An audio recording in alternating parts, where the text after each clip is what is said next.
di puncaknya itu. Jadi kayak apa? Di ovalnya itu ada jogging track, Pak. Jogging track tertinggi di Indonesia mungkin. Jadi jogging track di atas atap stadion. Wow. Lebarnya kira-kira Ini saya nggak pernah tahu. Saya banyak membaca. Mulai ngalur ngidul 5 meter. guys. Lebarnya 5 meter. Mengelilingi stadion, dan itu nanti jogging sambil lihat keindahan tepi pantai Jakarta, keindahan Jakarta dari atas stadion. Jadi itu mungkin akan jadi jogging track tertinggi yang ada di Indonesia. Karena biasa jogging track di bawah. Unik sekali. Jadi Ada tangga nanti ke sana. ada tangga ke sana, dan kalau udah berada di tempat itu sekarang saja itu terasa it is a mega structure. It is a mega structure. Kalau udah lihat itu besar ya, mega structure itu. Itu bisa kapasitas penuh nanti, orang artinya 1000 orang berlari di atas itu nggak apa-apa. Bisa, karena itu kuat kok. Memang itu kuat. Kuat dan orang bisa lari di situ. Itu ada kapasitasnya, saya lupa berapa jumlahnya, itu ada kapasitas, tapi bisa, dan memang kokoh. Ya guys, sekelas mantan Menteri SBY saja dikibulin oleh Anies Baswedan. Ya, walaupun ini video lama, tapi sengaja saya tampilkan kembali demi mengingat kembali masa lalu kita, memori-memori kelam kita. Ini tentu ada keterkaitannya dengan banjirop di Jakarta yang akhir-akhir ini kembali viral ya, di mana proyek banjirop itu kan sudah dicanangkan semasa Gubernur Faiz Subowo, kemudian mau dilanjutkan oleh Bapak Jokowi dan juga Ahok, namun di eranya kepemimpinan Anies Baswedan, dia menolak. Hasilnya sekarang apa? Warga Jakarta menikmati banjirop itu. Nah, berikut ada video tentang Mas Ganjar yang mengomentari terkait dengan kenaikan PPN 12%. Seperti apa dan begini reaksi dari netizen ya guys. Lucu juga Bapak 16% ini.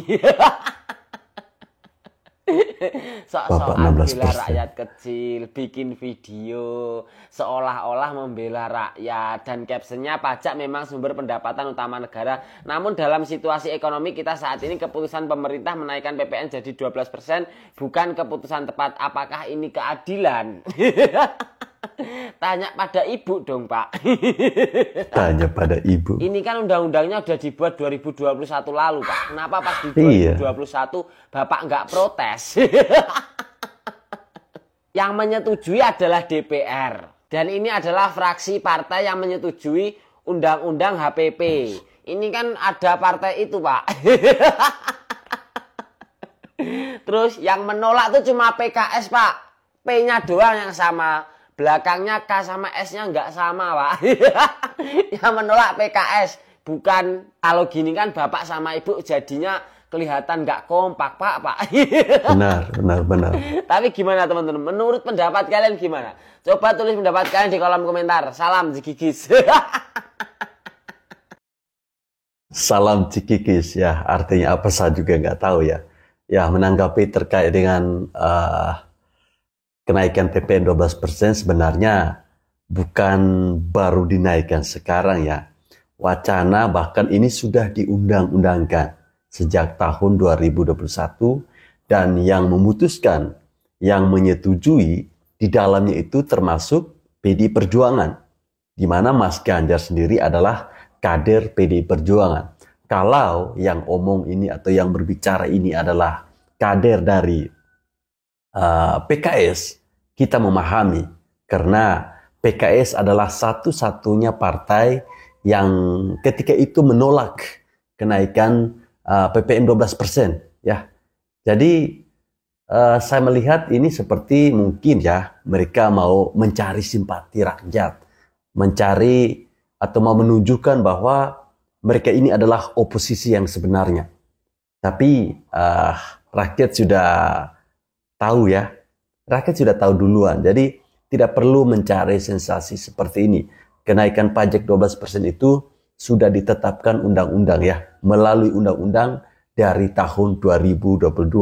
Dan di situ ada PDI Perjuangan. Jadi kalau mau protes sesuatu, ya berkomunikasilah dengan pemimpin partai dengan Ibu Mega. Ini kira-kira kalau saya mau berbicara seperti ini, pantas nggak ya? Apakah waktu itu saat pengesahan undang-undang ini PDIP Perjuangan ada nggak ya? Sehingga tidak terkesan ini seperti blunder gitu loh. Ya. Tapi siapa yang tahu Jokowi bawa kanan? Malaikat aja tertipu apalagi cuma gue. Pak Deddy Sitorus ini sama kayak orang yang pandai berakting gitu loh. Hasto. Pak Deddy Sitorus ini pandai berdrama, pandai membuat huru-hara dan keributan gitu loh. 11-12 lah sama Pak Hasto. Tukang drama, aktingnya nangis-nangis tak jelas. Partai PDIP ini kenapa sih berulah terus? Apakah tidak bosan gitu loh? Sudah diberikan peringatan oleh rakyat bahwa kemarin di Pilpres jagoan yang mereka usung itu Ganjar kalah telak. Apakah mereka tidak malu melihat kelakuan mereka ini? Gimana? Harusnya malu ya. Gitu? Sudahlah partai PDIP, kalian itu memang tidak diminati lagi oleh masyarakat Indonesia. Jadi kalian tuh jangan merasa terjalimi, tersakiti oleh Pak Jokowi. Memang rakyat di negara ini sudah cerdas semua partai PDIP. Rakyat di negara ini sudah tahu siapa itu partai PDIP, kebusukan dari partai PDIP itu seperti apa. Jadi janganlah buat hal-hal yang aneh seolah-olah kalian itu disakiti oleh Pak Jokowi, ditinggalkan oleh Pak Jokowi. Kalian kali yang berbuat ulah selama ini. Tak habis pikir melihat tingkah laku kalian ini. Entah apa yang dipikirkan kalian ini semua. Lebih baik dibubarkan aja lah partai PDIP ini, selesai, daripada buat ribut terus. Ini usulan yang agak aneh menurut saya. Lebih baik dibubarkan saja itu PDI Perjuangan daripada ribut-ribut terus ya. Ya, menanggapi terkait dengan bacotan-bacotan yang akhir-akhir ini datang bertubi-tubi dari kader-kader Partai PDI Perjuangan, terutama sekjennya ya Hasto, kemudian ada Deddy Sitorus. Saya menilai mereka ini mengkritik segala sesuatu ini lebih kepada sakit hati, emosi. Kenapa saya bilang begitu? Karena yang mereka kritisi ini adalah sesuatu yang sudah terjadi pada periode selama Bapak Jokowi memimpin. Ya, di mana di situ artinya kalau Bapak Jokowi memimpin, PDI Perjuangan juga ada di belakangnya. Karena waktu itu menurut mereka Bapak Jokowi ini adalah petugas partai. Lah, ini setelah Bapak Jokowi tidak lagi bersama PDI Perjuangan, mereka kok terkesan bagaimana ya? Artinya waktu itu mereka melindungi dong. Apakah karena ketika itu PDIP masih berkuasa? Jadi ketika ada sesuatu yang menurut mereka salah, mereka diam-diam baik. Tapi saat ini mereka terkesan bahwa mereka ini mau membela rakyat. Apalagi si Deddy Sitorus ini. Sudahlah bang, ya stoplah ngebacot yang tidak jelas. Kalau mau jadi oposisi, kritik itu di pemerintahan Bapak Prabowo Subianto. Bukan mau mengkritisi soal masa lalu yang dimana di dalamnya itu Anda juga ada. Malu dong. Ini ibaratnya apa? Pukul tiang kena tembok. Ya. Mau mengkritik Bapak Jokowi, partai Anda juga yang kena. Lain kali harus berkomunikasi dulu lah. Tanya-tanya kepada teman, pernah nggak sih kita berbuat seperti ini? Nah ini terkesan mereka seperti satu-satunya partai yang paling baik dan paling jujur di negeri ini. Sebetulnya Jokowi sudah tak memerlukan lagi partai politik. Buat apa juga, ia sudah menjadi presiden selama 2 periode. Sebelumnya sudah meniti karir pula dari wali kota ke gubernur. Jadi sudah lengkap, tak perlu lagi partai politik. Yang memerlukan partai politik itu mungkin saja Gibran bukannya Jokowi. Malah Kaisang sudah pula menjadi ketua umum partai politik, yakni PSI. Bobi Nasution sudah pula mengantongi KTA Partai Gerindra. Jadi buat apa lagi Jokowi partai politik? Anak-anaknya saja sudah berbeda partai politik pula. Kurang elok satu keluarga partai politiknya banyak betul. Dipecat PDIP bukan berarti Jokowi harus masuk ke partai politik yang lain. Cukup Berpartai di negara kita ini belum menjadi suatu keharusan. Apalagi Jokowi sudah mencapai posisi politik tertinggi selama 2 periode. Jadi buat apa lagi masuk partai politik setelah dipecat? Apalagi mendirikan partai politik yang tidak saja. Orang mendirikan partai politik itu sebagai kendaraannya untuk maju menjadi calon presiden seperti dulunya SBY, Prabowo, Gus Dur, termasuk juga Wiranto, Amin Rais, dan lain-lain. Ini sudah menjadi presiden selama 2 periode. Buat apa lagi? Sudah bukan waktunya. Tak mudah juga bagi Jokowi masuk partai politik yang sudah ada setelah dipecat PDIP. Meski banyak partai politik yang mengatakan menerima Jokowi dengan tangan terbuka. Gerindra, Golkar, PAN, Nasdem, PKB, bahkan PKS, kecuali Demokrat agaknya. Demokrat sepertinya masih agak trauma dengan kasus MLB Muldoko periode lalu. Sulit mengatakan tak ada campur tangan Jokowi di situ. Bagaimanapun juga Muldoko bawahannya langsung dari Jokowi. Membiarkan manuver Muldoko saat itu sama saja dengan merestuinya. Makanya AHY agak grogi juga saat ditanya wartawan peluang Jokowi masuk Demokrat. Jokowi masuk partai politik yang sudah ada seperti Gerindra, Golkar, PAN, Nasdem, PKB, apalagi PKS, mau jadi apa pula di situ. Ketua umum sudah pasti tidak bisa, apalagi ketua Dewan Pembina, ketua Majelis Tinggi, atau ketua Majelis Suro. Paling bisa itu mungkin jadi wakil-wakil yang kalau dalam partai politik bisa bejibun banyaknya. Apa pula mantan presiden 2 periode menjadi wakil-wakilan di sebuah partai politik. Malulah, lebih malu lagi kalau mendirikan partai politik baru, lalu partai politiknya itu tak lolos PT atau menjadi partai 0, saja. Jokowi harus melupakan kedua pilihan itu. Jokowi sebaiknya menjaga hubungan yang baik saja dengan Prabowo. Kalau Prabowo rasanya pasti akan baik dengan Jokowi. Benar kata Gibran saat menjawab wartawan setelah dikeluarkan SK pemecatan dari PDIP bahwa dia akan fokus membantu Presiden Prabowo saja. Itu jawaban yang tepat. Usahlah buat program aneh-aneh seperti lapor Mas Wapres itu bikin gaduh saja. Efektifkan saja institusi yang sudah ada. Jokowi bisa menjadi pelatih yang baik buat Gibran. Jangan pula ikut sebagai pemain. Jokowi sudah merasakan semuanya. Aslinya Jokowi memang bukan orang yang lahir dari partai politik, tapi masih mendingan daripada Anies Baswedan yang tak berpartai sama sekali sampai saat ini. Jokowi masih merupakan anggota partai meski saat ini sudah dipecat pula, padahal hanya anggota biasa saja. Makanya perlakuan partai saat ia menjabat posisi presiden agak seenaknya saja, tapi saat dipecat terlalu berlebihan pula. Kayak petinggi partai yang sangat tinggi saja posisinya. Kontradiktif memang. Aneh saja kalau Jokowi saat ini justru berburu partai politik, padahal ia bukan lahir dari partai politik itu. Jokowi tak bisa mengambil langkah mundur dengan masuk partai politik atau mendirikan partai politik baru. Jokowi pasti tahu itu dan tak akan memilih dua pilihan itu seperti yang dibicarakan publik akhir-akhir ini. Orang di sekitar Jokowi seperti organisasi relawan yang masih setia pastilah akan terus menggoda Jokowi mengambil salah satu dari pilihan itu. Tapi rasanya Jokowi tak akan mengambilnya. Bukan berarti pula Jokowi istirahat dari dunia politik. Jokowi manusia politik yang tak bisa lagi dipisahkan dari dunia politik itu. Gerak-gerik Jokowi itu sendiri sudah menjadi gerak-gerik politik itu sendiri. Rasanya Jokowi juga belum akan mendorong Gibran maju menjadi calon presiden 2029 nanti. Artinya Gibran pun belum akan memerlukan partai politik dalam waktu dekat ini. Ojo kesusu, ojo gerasa gerusu. Ini ilmu pamungkas Jokowi betul dalam berpolitik. Tapi tetap bertahan sebagai pendamping Prabowo 2029 nanti itu juga bukan suatu hal yang mudah. Situasi politik ke depan tak ada yang tahu. Tekanan dari lawan politik Jokowi seperti tak kunjung surut.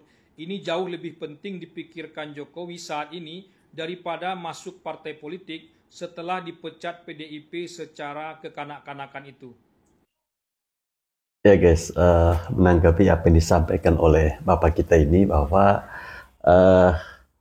apakah setelah Bapak Jokowi ini dipecat oleh PD Perjuangan, beliau kemudian mendirikan partai atau mau bergabung dengan partai lain? Sebuah penjelasan yang menurut saya sangat masuk akal ya.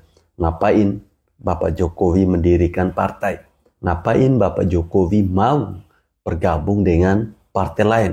Toh dia sudah menikmati semuanya itu.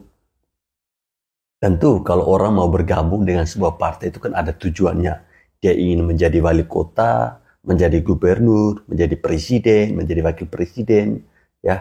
Karena mau menjadi pemimpin ini tentu harus melalui yang namanya partai politik. Semua yang saya sebutkan tadi itu tentu ya sudah dilewati oleh Bapak Jokowi. Jadi untuk apa? Dia buru-buru masuk ke dalam partai politik. Buru-buru untuk mendirikan partai politik. Toh tanpa partai politik pun Bapak Jokowi bisa bebas warawiri ke sana kemari. Tidak ada tekanan dari siapapun. Dan itu menurut saya lebih bagus. Cukup punya relawan itu sudah sangat baik menurut saya.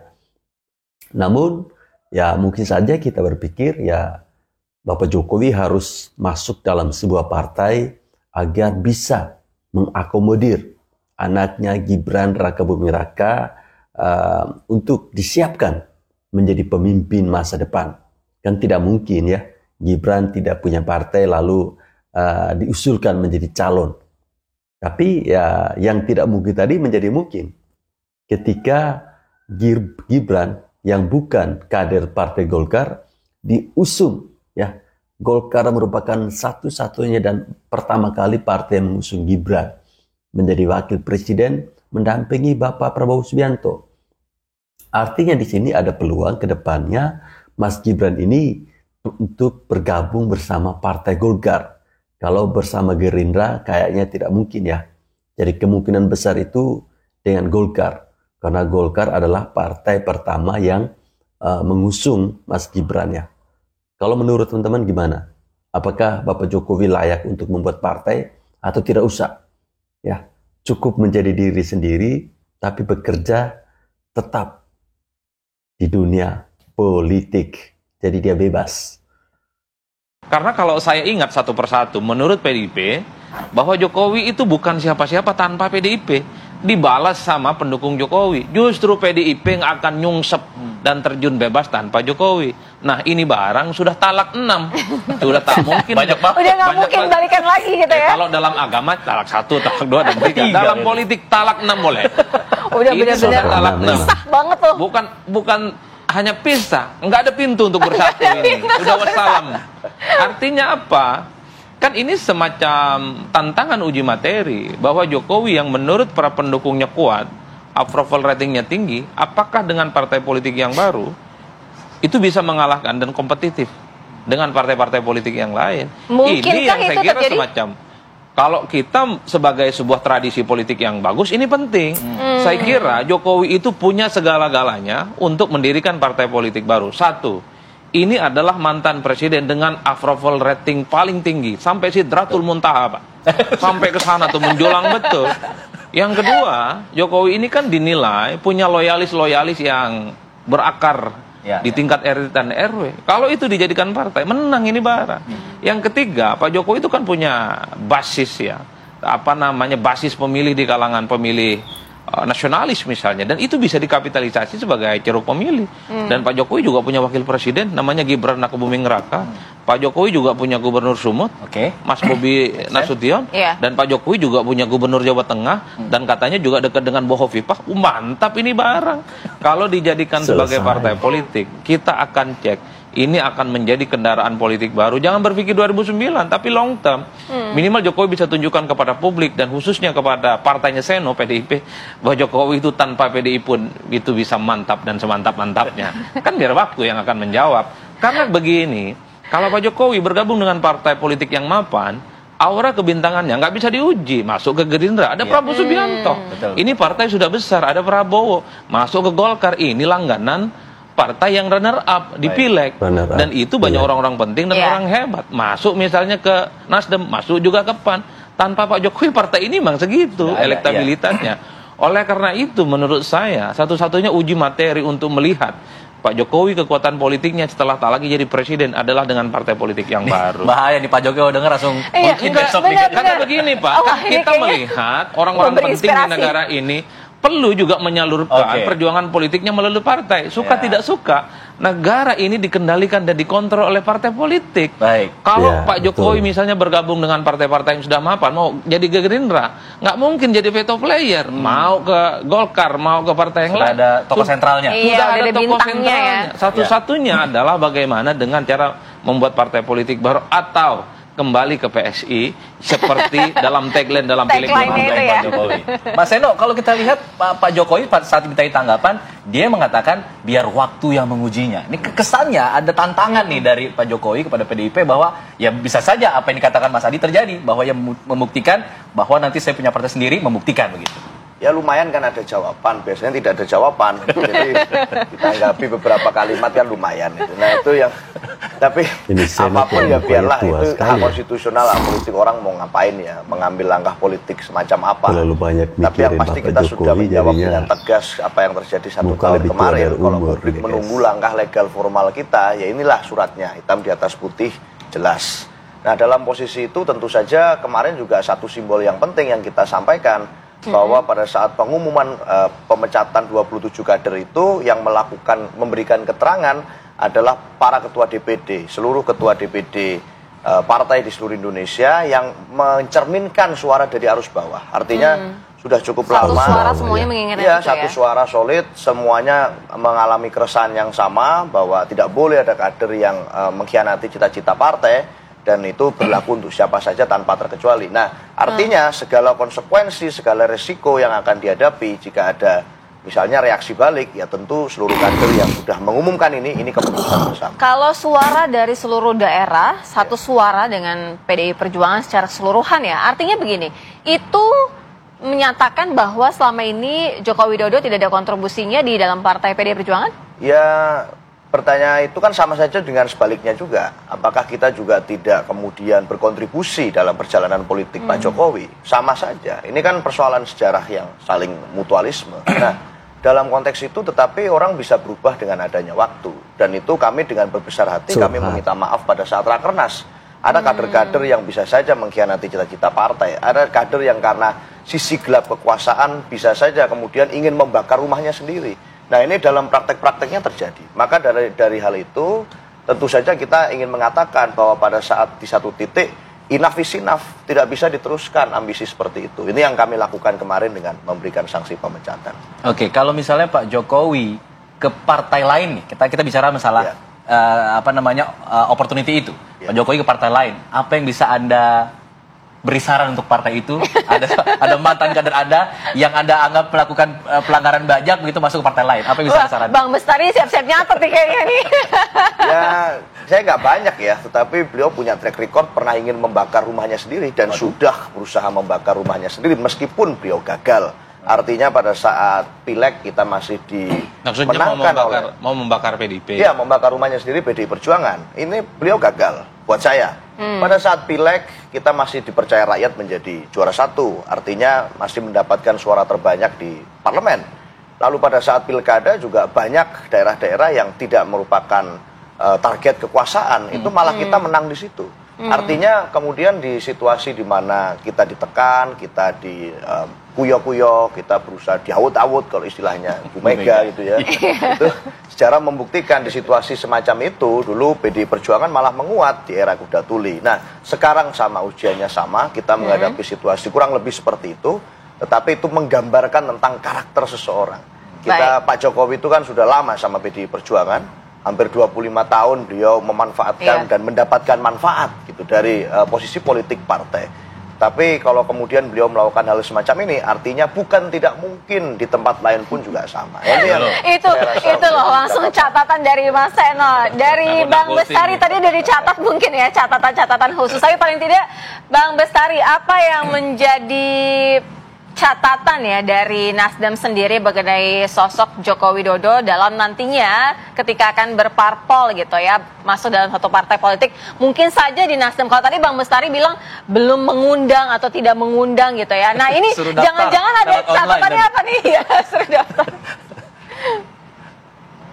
Ya, saya tidak ingin masuk ke dalam romantisme masa lalu gitu ya. Tapi memang terkadang perlu melihat catatan-catatan agar kita semakin ingat kita sedang ada di mana, berkawan dengan siapa, bahkan juga apa yang kita coba bangun, besarkan, mampukah kita kemudian membuat kontrol yang soft agar apa yang sedang kita pegang itu bisa selamanya berada bersama kita. Partai Nasdem pada posisi hari ini adalah seperti saya sampaikan tadi, terbuka saja. Namun saya sebagai pribadi sajalah, saya tidak yakin Pak Jokowi ini akan dalam waktu dekat memutuskan akan kemana gitu ya, dari apa yang beliau alami. Tentu apapun yang disampaikan, saya kira Pak Jokowi akan mendalami terlebih dahulu. Apa nih? Setelah itu baru mengambil satu keputusan.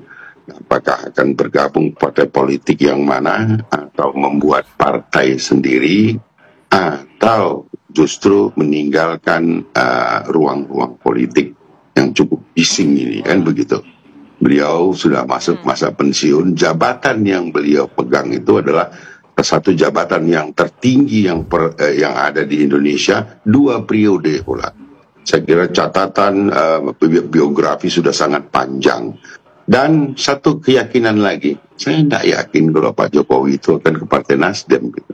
Mungkin banyak partai lain yang jauh lebih menarik daripada Partai Nasdem bila Pak Jokowi masih memutuskan untuk berkiprah di dunia politik. Saya kira itu. Ya teman-teman, menanggapi apa yang dikatakan oleh si Seno Hasto ya, itu tadi penerusnya Hasto. Dia katakan bahwa Pak Jokowi ini dapat manfaat dari PDI Perjuangan. Ya, kita mengiyakan saja ya, biar mereka ini senang. Tapi perlu dicatat, perlu diingat bahwa hadirnya Bapak Jokowi selama 25 tahun bersama PDI Perjuangan itu tentu membawa dampak yang sangat luar biasa bagi PDI Perjuangan.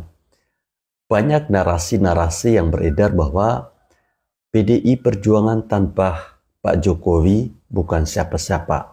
Ada yang bilang Pak Jokowi tanpa PDI Perjuangan bukan atau tidak bisa menjadi apa-apa. Kita anggap saja itu pernyataan yang benar. Sekarang saya mau balik. Dari pernyataan kalau bahwa Bapak Jokowi tanpa PDI Perjuangan, beliau tidak bisa menjadi apa-apa. Pertanyaan sebaliknya, kenapa selama Ibu Megawati mencalonkan diri sebagai calon presiden dari PDI Perjuangan yang mereka anggap sebagai partai yang luar biasa, tidak pernah tuh terpilih menjadi Presiden Republik Indonesia? Bahkan Ibu Megawati dikalahkan oleh partai pendatang baru, yaitu Demokrat, yang dipimpin oleh SBY ketika itu. Artinya di sini kita bisa membantah pernyataan yang mengatakan bahwa Pak Jokowi tanpa PDI Perjuangan tidak bisa menjadi apa-apa. Ya, ketika itu sekalipun Pak Jokowi masuk ke partai lain, tentu dia bisa jadi presiden. Karena orang sudah melihat track recordnya, ya, rekam jejaknya. Jadi bukan semata-mata karena PDIP. Ya, jadi jangan membuat narasi seolah-olah PDIP yang berjasa besar. Tapi harus sebaliknya, bahwa Pak Jokowi juga berjasa besar untuk membangun PDI Perjuangan. Ya, ini dibuktikan dengan pilkada kemarin.